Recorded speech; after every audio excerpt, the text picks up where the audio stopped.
นี่อยู่ที่คูเมืองอยู่ครับกำลังจะข้ามถนนเราจะข้ามทุ่งนานี่แหละยัดเมย่า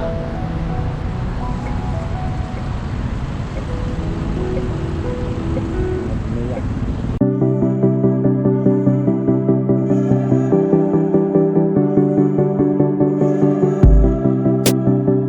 ที่ในซัมเป็นหน้าตั้งเขาจันสอมเก่งใหม่ค่ะนะดินคำว่ามอชอนกันวันนั้นอันเป็น University ของเก่งใหม่จันจอมในจือหลังยากค่ะนะมีกวนหลายๆเมืองหลายๆตีมาเฮียนค่ะพอดันตีเขาก็เลยเรียวได้สิเขาแล้ว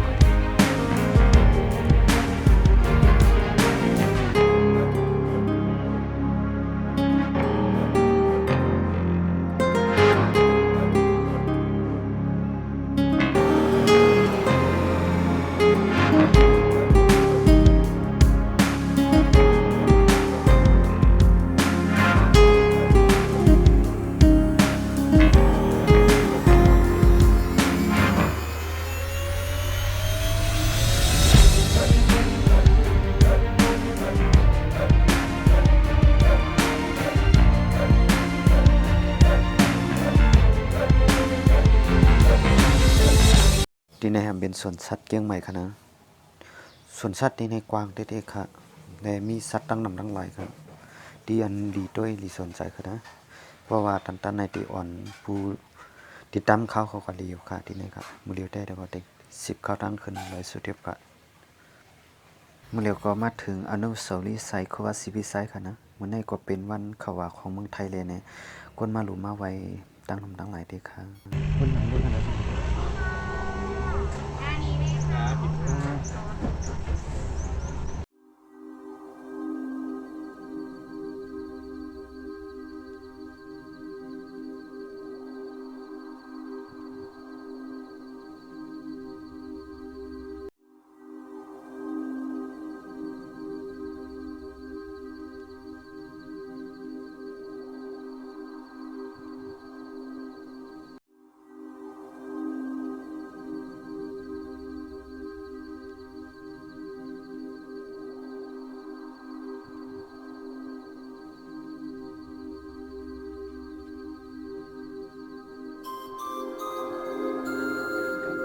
มันให้มีคนมาหลุมมาไว้ดีอนุสาวรีย์ไซค์ว่าซีวิไซนำเด็กๆค่ะเขาเปิดว่าเป็นวันเขาว่าเมืองไทยนี่ค่ะ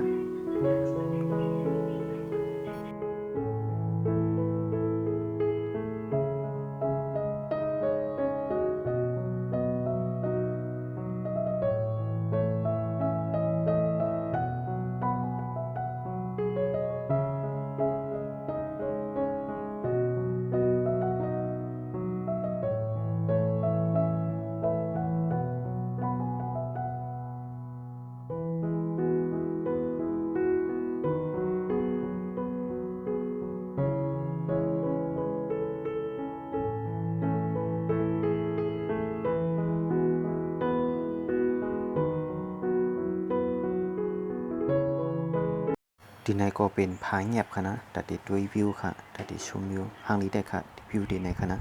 เพราะว่าตันในตีมาไทยปันผู้ติดตามเขาด้วยค่ะ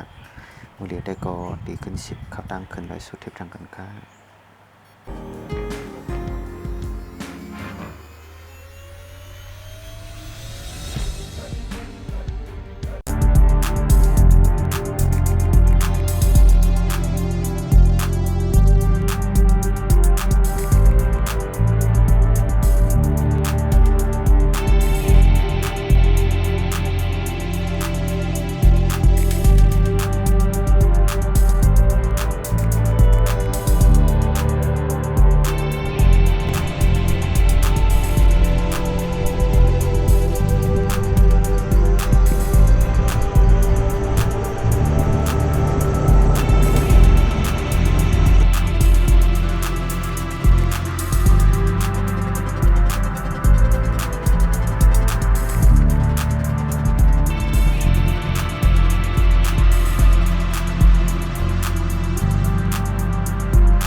เป็นจุดชมวิวตีหนึ่งค่ะนะเพราะว่าปูนผาเงียบจุดชมวิวผาเงียบขึ้นมาในก็ดี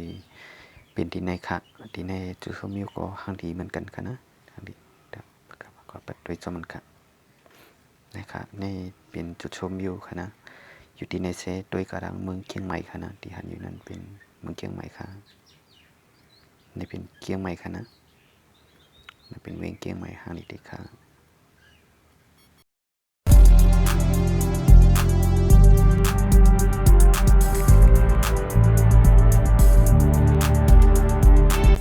ยามในก็ดีขึ้นสิบอกเขาตั้งขึ้นโดยสุดทิพย์ดังค่ะ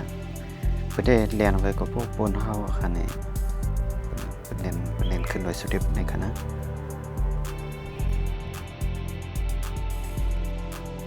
เมื่อเร็วก็คำมาสองห้องแชมเปี้ยนมาค่ะจับสิมาสองห้องแชมเปี้ยนเพราะว่าดีมันในติดถึงเลยก็ว่าคือการมันในก็เป็นวันข่าวว่าเดินเป็ดมนในคณะที่คือก็คนในที่มีถึงลึกกว่าใครอยู่แล้ว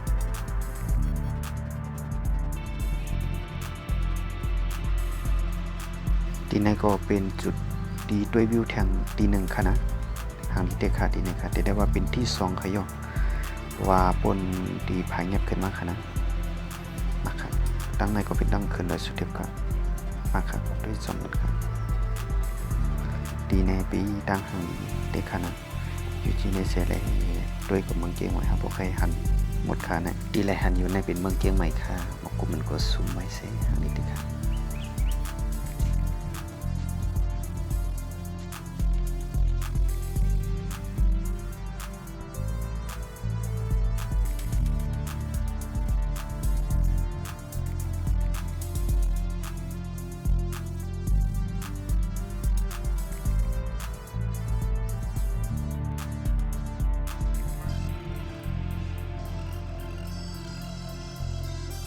ยามในก็ติขึ้น10เขาตั้งขึ้นโดยสุดทิพย์ดังค่ะก็รับสิ่งมาหัวติดถึงเลยคือกลมหัวนะรับสิ่งใครรับสิ่งแห้งไว้เนาะมูลเด็กก็เป็นก็ได้คัดใส่ครับก็อะไรยังอ่านไว้เอาเนี่ยก็เบอร์ว่าเป็นวันเขาว่าเมืองไทยก็เบิ่งวันเริ่ม8 โมงของเมืองไทยกันนะโอกาสได้คัดใส่อะไรก็รู้ก็ไว้เนี่ยก็เลยตั้งใจไม้เอาขนาดคำก่อน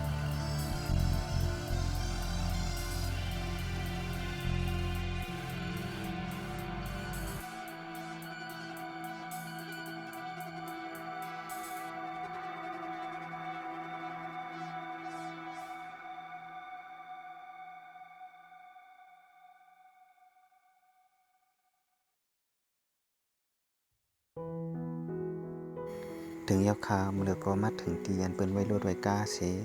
ขึ้น10ไปกว่าตีลอยพระทัด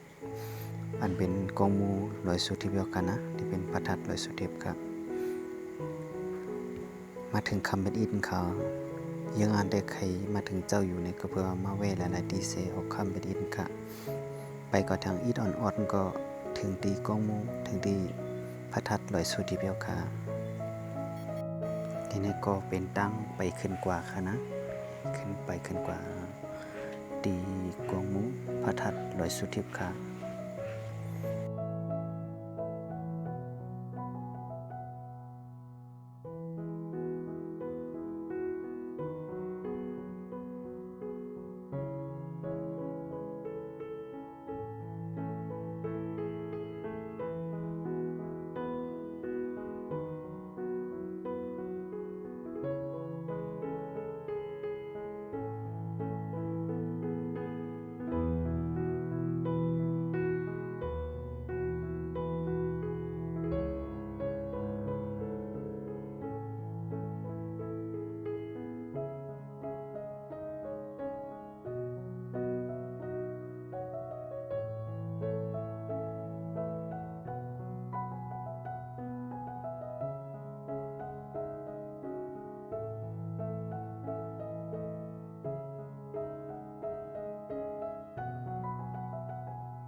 ถึงยาวคามาเดี๋ยวมาถึงที่กองมูมาถึงที่กองมูพระทัด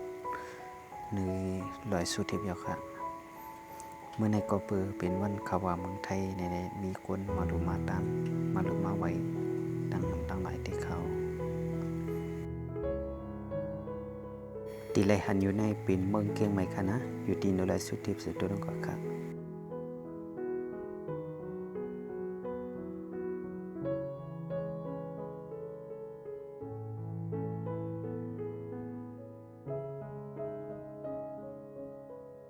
เพราะว่าไรไม้อยู่ตีนลอยสุทิพย์ตีพระธาตุนันตีกองมูในเสียโดยลงกว่าเมืองเกียงใหม่ในคณะสัมปอกแค่หันจอดกับมรอนี่ตีไรหันไฟเลี้ยงคือดังนี้เกียงใหม่ซึ่งใน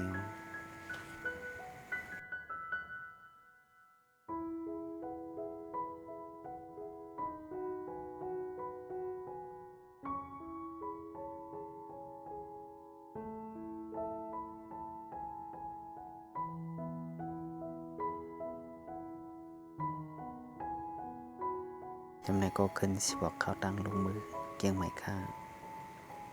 รับสิ่งอิดนองก็แปลว่ามาถึงคำเป็นอิดนะ